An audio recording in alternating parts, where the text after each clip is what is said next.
I fell in love with my college professor and then found out his secret, part 2. I didn't sleep that night.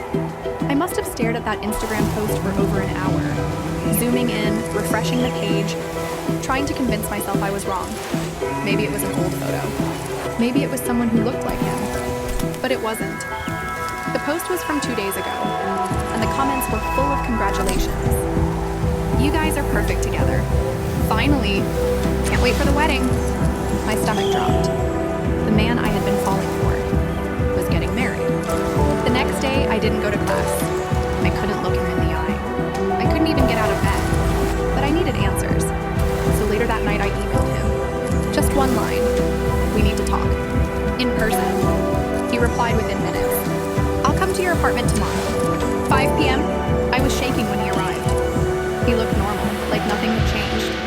He even smiled like we were about to pick up where we left off. I didn't smile back. Who is she? I asked, holding up my phone with the Instagram post on the screen. He blinked, hesitated, and then he actually sighed. Her name's Lauren, he said quietly. She's my fiancé. Just like that. No excuses, no denial. Like he was telling me what he had for lunch. I was going to tell you, he added, but I didn't know how. You mean you didn't want to? He sat down on the edge of my couch like he owned the place. It's complicated. God, I hated that word. He went on to explain that he and Lauren had been together for years. Their parents were close, the wedding had been planned for months, and he'd been having doubts, but couldn't back out now. Not this close to the big day. I was stunned. So what was I then? A distraction? A dirty little secret before he put on a ring? He looked me dead in the eye and said, "You made me feel something I hadn't felt in a long time.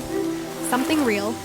I didn't respond, because deep down I realized I had been falling for him, and he had been lying from the very start. And just when I thought it couldn't get worse, he said something that made my blood run cold. "I think I'm in love with you, and I don't want to marry her." To be continued in part 3.